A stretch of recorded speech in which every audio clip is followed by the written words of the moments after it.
I never thought I'd wake up to the sound of splashing water in my own backyard, especially since I hadn't invited anyone over. At first, I assumed it was my family. Maybe my kids had decided to jump in early. But as I walked closer to the window, something felt off. The voices I heard weren't familiar. There were too many of them, and worse, there was laughter that didn't belong to anyone I knew. My stomach twisted as I pulled back the curtains and looked outside. That's when I saw them. A group of kids were jumping into my pool, kicking water everywhere, completely oblivious to the fact that they were trespassing. And standing there, right at the edge of the pool, barking orders like a drill sergeant, was Agnes. Agnes Miller, my nightmare of a neighbor. The same woman who had spent the last few months making my life miserable with petty HOA complaints and condescending remarks. But this was a new level of audacity. She was dressed in an expensive swimsuit, sunglasses perched on top of her nose, a whistle hanging from her neck. She wasn't just using my pool. She was running some kind of private swimming lesson in it. The sight made my blood boil. I stormed outside, my footsteps heavy against the pavement. But if Agnes noticed, she didn't care. She continued to shout instructions at the kids, clapping her hands, completely at ease in a space she had no right to be in. It was as if she genuinely believed my backyard belonged to her. A few of the kids noticed me and hesitated, but Agnes waved them off, telling them to keep practicing. "Excuse me," I called out, my voice sharper than usual. "What the hell is going on here?" Agnes turned with a slow, lazy movement, as if I was the one intruding. She lifted her sunglasses, looked me up and down, and sighed dramatically. "Oh, it's you," she said, as if she had just realized I existed. "What does it look like?" "I'm holding my swim class." "In my pool?" I asked, my voice rising. She scoffed. "It's a neighborhood pool." I blinked. "No, it's not. It's mine, on my property." Agnes rolled her eyes, completely unfazed. "Oh, don't be so dramatic," she said. "It's just a pool. It's not like you use it all the time. And besides, these kids need a safe place to learn how to swim." I glanced around, noticing for the first time that there were at least a dozen kids in my yard, along with a few parents sitting comfortably on lounge chairs. My lounge chairs. My patience snapped. "Get out, all of you." A few parents looked uncomfortable, but Agnes just sighed again, shaking her head like I was an unruly child throwing a tantrum. "You're being incredibly selfish," she said, folding her arms. I spoke with the HOA, and they agree that shared resources should be used for the benefit of the community. My jaw clenched. This is not a shared resource. This is private property. Agnes smiled, but there was something smug about it. "Well, I have permission," she said, pulling a piece of paper from her bag and handing it to me. I snatched it and skimmed through it. It was an HOA document, but as I read it, I realized it was completely unrelated to the situation. It mentioned something about community spaces, but had nothing to do with my pool. "This doesn't mean anything," I said, tossing it back at her. She clicked her tongue. "I knew you'd be difficult about this." She turned to the parents, gesturing toward me. "See? This is exactly why we need to make sure everyone understands the rules. Some people just don't know how to share." One of the parents gave me an apologetic look and quickly grabbed their kid, hurrying off my property. But the rest, they just sat there, waiting to see what would happen. I pulled out my phone. "All right, then. If you're not leaving, I'm calling the police." For the first time, Agnes' expression faltered, but only for a second. Then she smirked. "Go ahead," she said. "I have connections with the whole board. They'll just tell the cops it's a misunderstanding, and you'll end up looking like the bad guy for refusing to let kids swim." I hesitated. As much as I hated to admit it, she had a point. I had seen how the HOA operated corrupt, biased, and always siding with Agnes. If I called the cops, there was a chance they would brush it off as a civil matter and tell me to take it up with the HOA. I needed a different approach. Instead of calling, I turned on my camera. "All right," I said, my voice calm. "Since you have nothing to hide, I'm just going to record this, for documentation purposes." Agnes' smirk wavered. "Oh, don't be ridiculous," she said, waving her hand dismissively. I kept the camera rolling. So, just to clarify, you're admitting that you're using my pool without permission, that you invited all these people onto my private property without my consent? Agnes hesitated. She glanced around, realizing that a few parents were now shifting uncomfortably. They had been fine when it was just a neighborhood dispute, but the second things started getting recorded, they weren't so sure. One of the kids shivered. "Miss Agnes, it's kind of cold," she said. Agnes forced a smile. "All right, class dismissed for today," she said quickly, waving her hand. "We'll continue tomorrow." I took a step forward. "No, you won't." She turned to me, that smugness back in her eyes. "Oh, I absolutely will," she said. "Unless you want to deal with some hefty HOA fines for denying access to a community resource." I clenched my fists, watching as she strutted off with the remaining kids. The parents gathered their belongings, some apologizing as they left, but Agnes, she didn't care. As she walked away, she tossed one last remark over her shoulder, "See you tomorrow." I stood there seething, my pulse hammering in my ears. This wasn't over, not by a long shot. That night, I sat in my living room going over my options. The usual methods wouldn't work. I couldn't rely on the police, and the HOA was clearly on Agnes' side.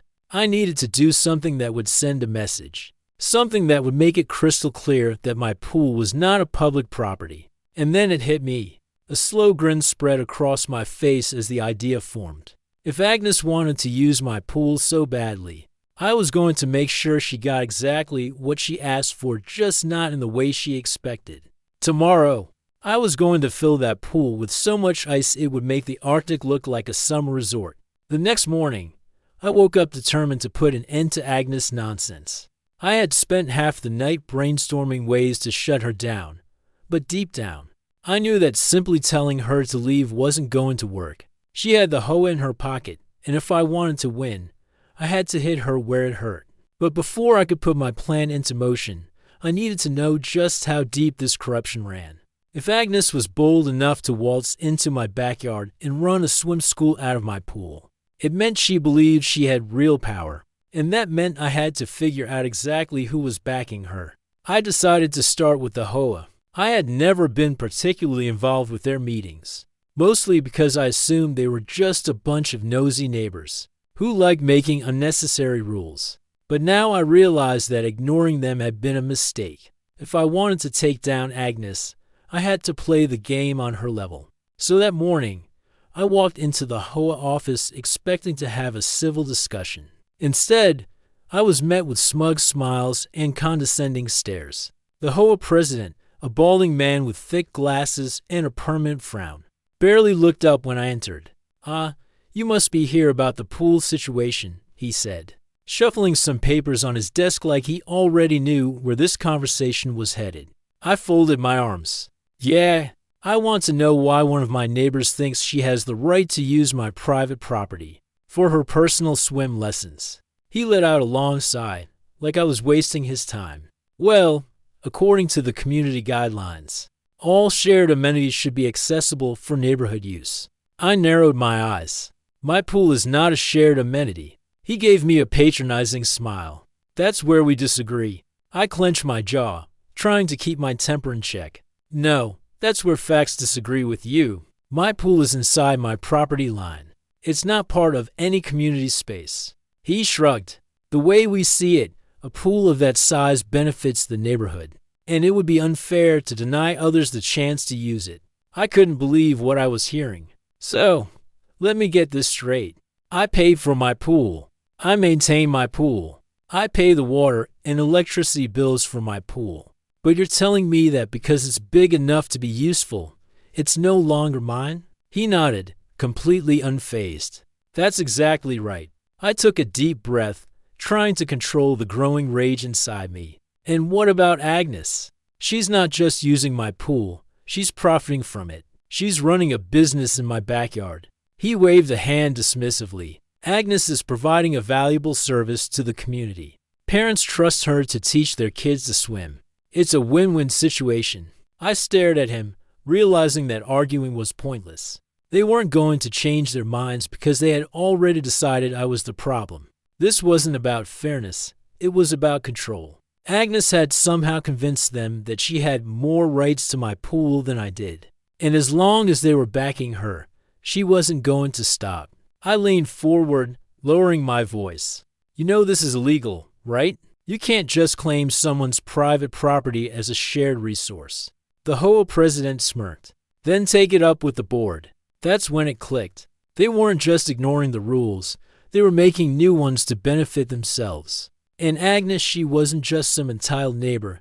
She had connections. I needed proof. I spent the next few days digging into the HOA's past decisions. At first, it seemed like standard community management rules about lawn maintenance, pet restrictions, parking regulations. But the deeper I looked, the more I realized how many of these rules seemed to benefit a select group of people specifically. Agnes, she had managed to get ridiculous fines waived, complaints against her dismissed, and even had the HOA cover expenses for landscaping work in her yard, under the excuse of neighborhood beautification. But the real kicker, I found out that last year she had submitted a request for a pool to be built in her backyard, and the HOA had denied it, citing community aesthetic standards. That was when everything made sense. Agnes wanted a pool but couldn't get one, so she had found a way to take mine instead. And the HOA, they had let her do it because they had something to gain. Maybe it was money, maybe it was favors, but either way, they had no intention of stopping her. I decided to take matters into my own hands. First, I installed security cameras all around my backyard, making sure to capture every angle of the pool. If Agnes wanted to keep trespassing, I was going to document every second of it. Then, I posted clear signs that read, "Private property nitrogen monoxide trespassing." I even had a lawyer draft a cease and desist letter, which I personally delivered to Agnes' door. She opened it, skimmed through it, then laughed. "Oh, please," she said, rolling her eyes. "You're really making a big deal out of nothing." I stepped closer. "This is a legal warning, Agnes. Next time you or any of your students set foot in my pool, I will press charges." She smirked. "Go ahead. I have friends on the whole board, remember? They'll handle it." That was the last straw.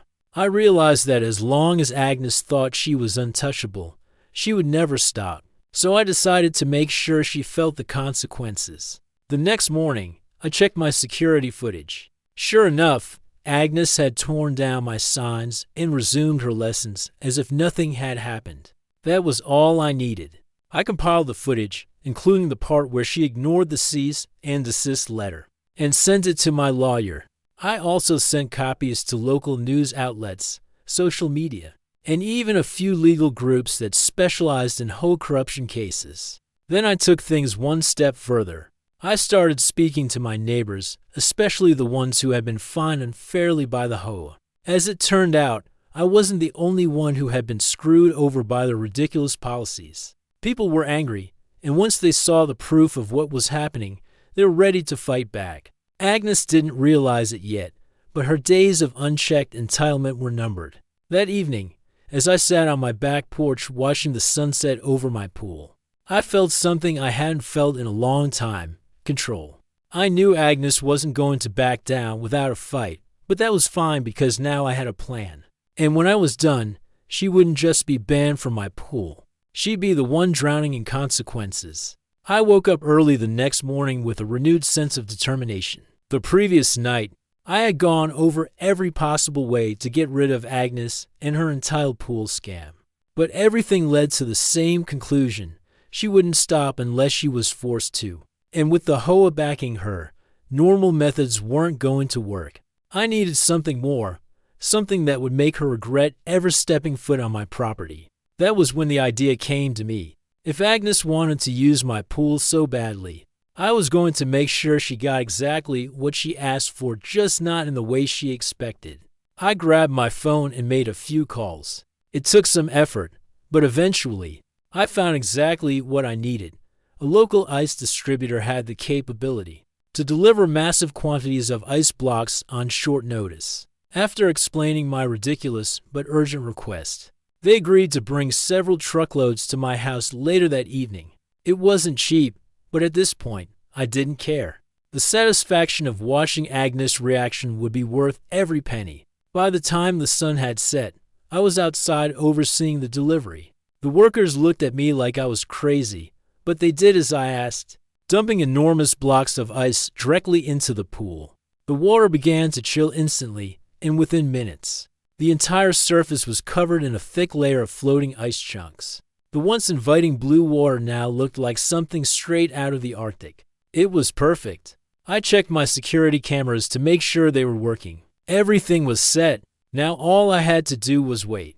The next morning, I didn't have to wait long. Right on schedule, Agnes arrived with her students and their parents. She walked into my backyard as if she owned the place, completely ignoring the massive nitrogen monoxide trespassing signs I had put up again. The parents set up their chairs, the kids started running toward the pool, and Agnes blew her whistle, signaling the start of her class. Then it happened. The first kid jumped in, expecting the usual warm water. The second his body hit the ice-cold pool. He let out a scream so loud it echoed through the neighborhood. He flailed, scrambling out of the water as fast as he could. Agnes barely had time to react before the next child jumped in and had the exact same reaction. Parents started rushing forward, confused and panicked, trying to figure out what was wrong. Then Agnes, looking increasingly irritated, stepped up to the edge of the pool and dipped her toes in. The second she felt the freezing temperature, she yelped and jumped back, nearly slipping in the process. Her face twisted in confusion, then rage, as she turned toward my house. I stood on the porch, arms crossed, watching the chaos unfold. Agnes stomped toward me, her wet footprints marking the pavement. "What the hell did you do to the pool?" she demanded, shivering. I gave her my most innocent smile. "Oh, nothing. Just a little maintenance. Decided to try out a new cooling system." She gritted her teeth, her cheeks red, not from embarrassment, but from the sheer cold. "This is sabotage. You did this on purpose?" I shrugged. "It's my pool. I can do whatever I want with it." The parents around her, now realizing what had happened, were beginning to whisper among themselves. Some of them weren't just annoyed at the freezing water. They were starting to question why they were even here in the first place. One of them, a mother with a towel wrapped tightly around her daughter, turned to Agnes. "Wait a second. You told us this was a community pool." Agnes' face paled slightly. "It is," the Hoa said. Another father, now visibly angry, cut her off. "The Hoa? This guy just froze his own pool. This doesn't look like something a community pool owner would do. Have you been lying to us?" Agnes' eyes darted between me and the group of parents, her usual smug confidence starting to crack. She tried to regain control. "Look, this is obviously just some childish prank. Don't listen to him. We'll be back next week when this nonsense is over." I chuckled. "Oh, don't worry, Agnes. The ice isn't going anywhere. In fact, I was thinking of making this a permanent thing. Ice baths are all the rage these days, you know." One of the parents scoffed and grabbed his things. "Yeah, I'm not bringing my kid back here. This is ridiculous." Others nodded in agreement, collecting their towels and muttering to each other as they started leaving. Agnes, now watching her so-called students walk away one by one, looked like she was about to explode. She turned back to me, her voice shaking with rage. "You're going to regret this." I tilted my head. "Am I? Because it seems to me that your little business just lost all its customers." She clenched her fists, her entire body trembling from a mix of cold and fury. Without another word, she stormed off, her whistle still hanging uselessly around her neck. I let out a breath, watching as the last of the parents and kids disappeared down the street. It was over. The ice plan had worked even better than I expected. Not only had I completely shut down her ridiculous swim school, but I had also exposed her lies to the people she had been scamming. That evening, as I sat by the now empty pool, I checked my security footage. The entire thing had been recorded: Agnes' entitled entrance, the shocked screams, the growing realization that she had been caught. I knew exactly what I was going to do with it. The next morning, I uploaded the footage online. Within hours, it started gaining traction. People loved watching an entitled Hoa Agnes get what she deserved. Comments poured in, with users praising the way I had handled the situation. Some even suggested new ideas for how to keep her out permanently, ranging from installing a full fence to filling the pool with colored dye to ruin her lessons. It wasn't long before the video reached the wider neighborhood. By the afternoon, people were talking. I started getting messages from neighbors, some laughing at Agnes' meltdown, others thanking me for exposing how she and the Hoa had been manipulating the community. It seemed like I wasn't the only one who had been screwed over by their ridiculous policies. But the best part, the Hoa couldn't ignore this. With the video circulating, they had no choice but to respond.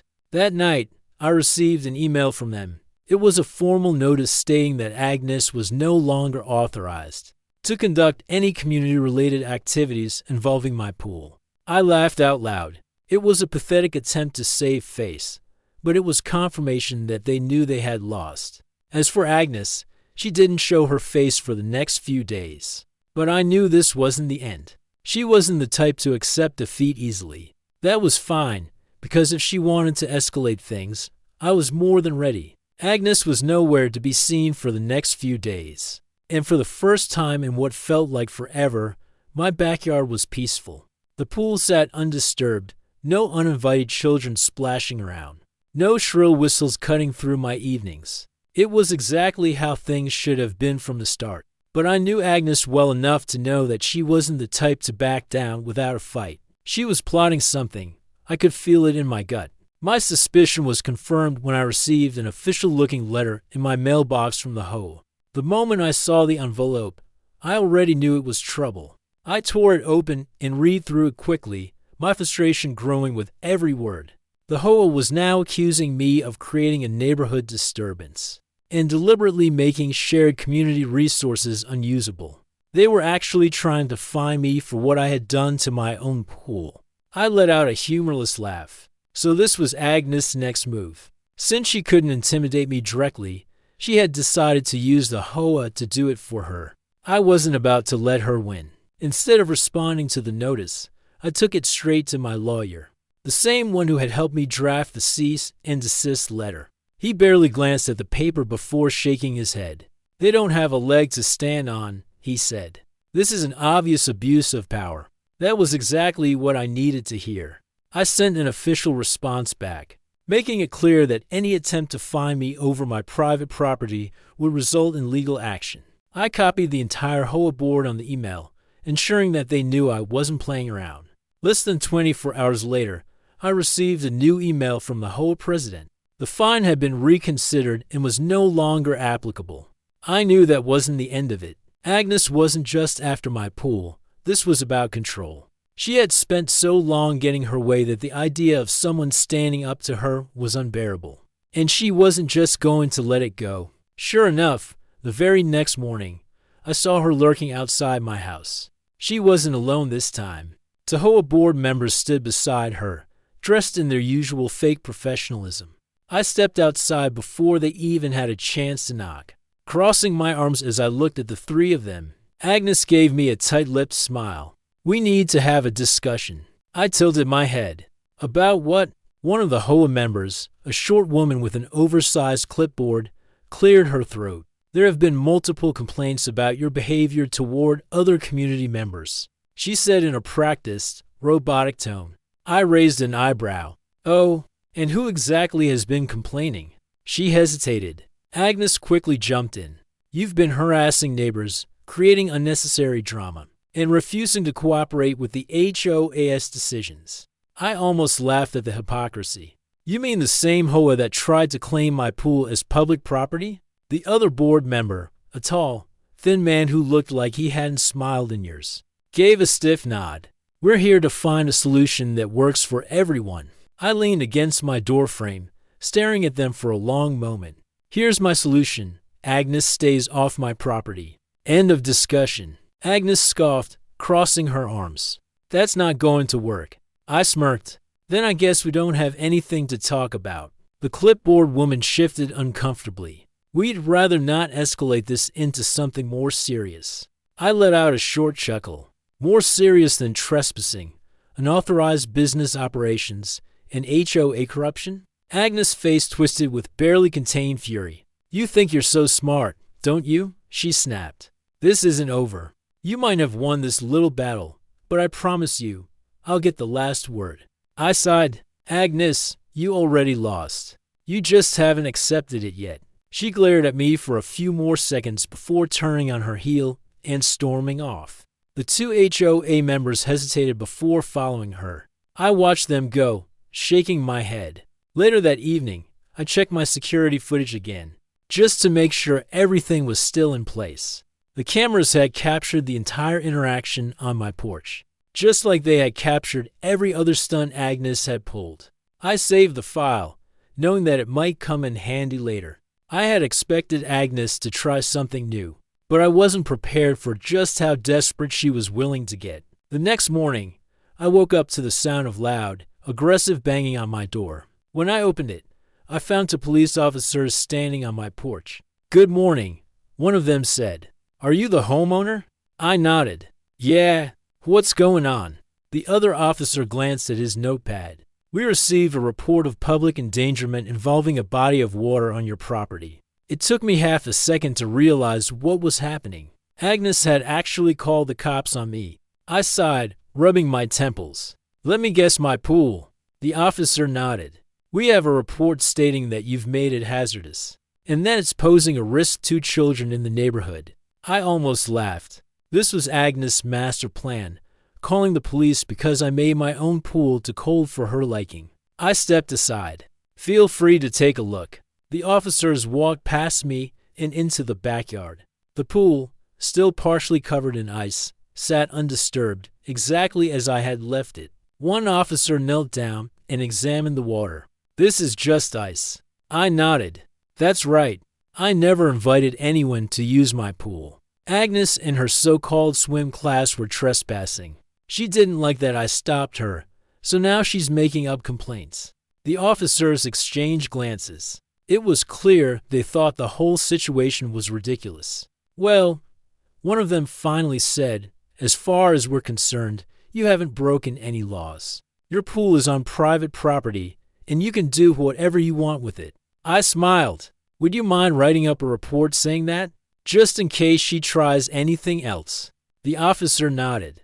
"Absolutely." As they left, I noticed Agnes standing across the street, watching the entire exchange. The second she realized I was looking at her, she turned and walked away. That was the moment I knew I had won. She had pulled every trick she could think of manipulating the HOA, gathering fake complaints, even calling the cops, and none of it had worked. She was out of options. That evening, I sat outside with a drink in hand, watching the sunset reflect off the now peaceful water. No uninvited guests, no entitled demands, just me and my property, exactly as it should have been all along. Agnes had lost, and for the first time in weeks, I felt completely and utterly victorious. The next morning, I woke up expecting some sort of retaliation from Agnes, but the neighborhood was unusually quiet. No kids screaming in my backyard, no entitled voice barking demands at my front door, and no ridiculous HOA letters trying to fine me for existing. It was almost unsettling. After everything she had pulled, I couldn't believe she had actually given up, but I knew better than to let my guard down. Agnes wasn't the type to go down without trying to take everyone else with her. I decided to take a walk around the neighborhood, just to see if anyone had heard anything. It didn't take long before I ran into one of my neighbors, an older woman named Margaret, who had lived here longer than most of us. She had always been friendly, but tended to stay out of HOA drama. This time, however, she had a knowing smirk on her face the moment she saw me.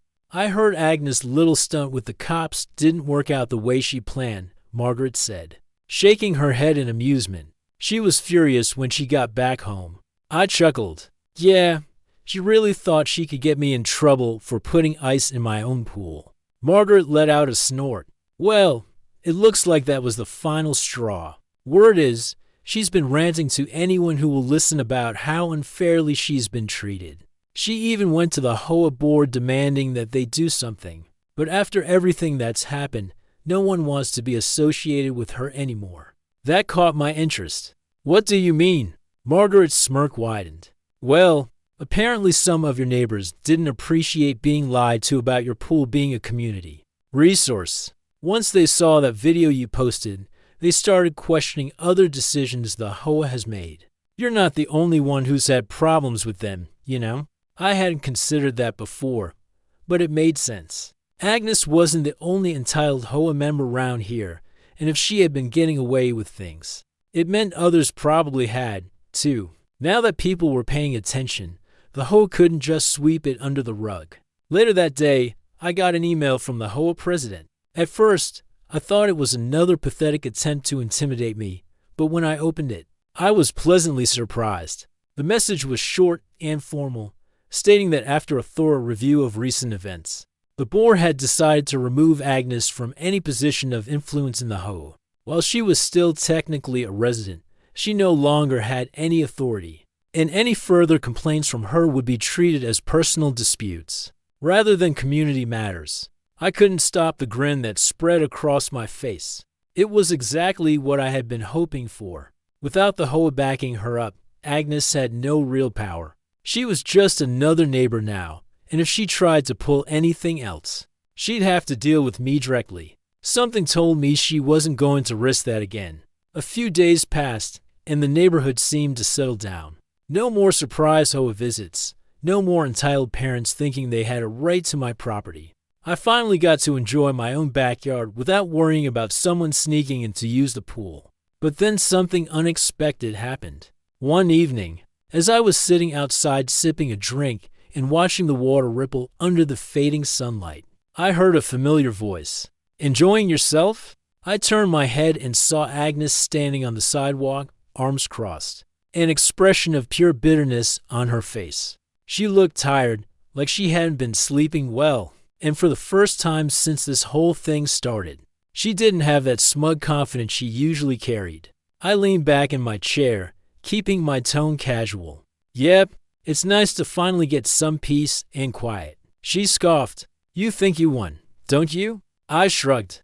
"I don't think. I know." Agnes' hands clenched into fists, but she didn't say anything right away. Instead, she let out a deep breath and shook her head. "I hope you're happy. You ruined everything for me." I raised an eyebrow. "You mean I ruined your little business that was illegally using my property?" "Yeah, I guess I'm pretty happy about that." She glared at me. "You just had to be difficult, didn't you? You couldn't just let it go." I let out a short laugh. "Agnes, you broke into my backyard, ignored multiple warnings, used my pool without permission, made money off it, and then tried to get the HOA and the police to intimidate me. What exactly was I supposed to let go?" She didn't answer right away. Instead, she looked over at the pool, almost wistfully, like she was realizing for the first time that she was never going to have control over it again. Then, with a final huff, she turned around and walked away without another word. I watched her go, shaking my head. Even now, after everything, she still thought she was the victim. But at least now she didn't have the power to make my life miserable anymore. A week later, I heard the news from Margaret. Agnes had put her house up for sale. Whether it was out of embarrassment, frustration, or sheer spite, she was leaving.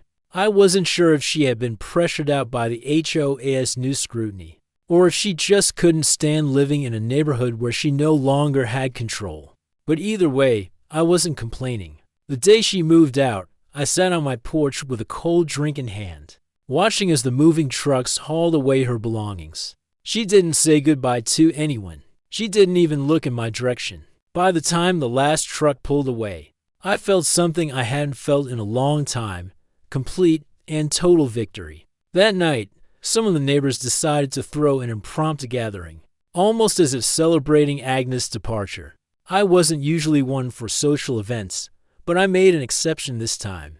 People shared stories about their own run-ins with Agnes and the HOA, laughing over how ridiculous some of the rules had been. It was clear that I wasn't the only one who had been dealing with her nonsense. At one point, someone jokingly suggested that I should fill the pool with ice again, just for old time's sake. I laughed, shaking my head. "Nah, but I kept the receipt, just in case someone else tries to pull the same stunt." The night ended with everyone in good spirits, And as I walked back home, I took one last look at my backyard. The pool shimmered under the moonlight, completely and utterly mine. No entitled neighbors, no hoa harassment, no unwanted swim lessons, just peace. As I closed the door behind me, I realized something. This whole ordeal, as frustrating as it had actually worked in my favor. Not only had I gotten rid of Agnes, but I had also exposed the HOAS corruption, gained the respect of my neighbors, and, most importantly, reclaimed my own home. In the end, I hadn't just won. I had made sure that no one would ever dare to mess with me again. And that was the most satisfying victory of all.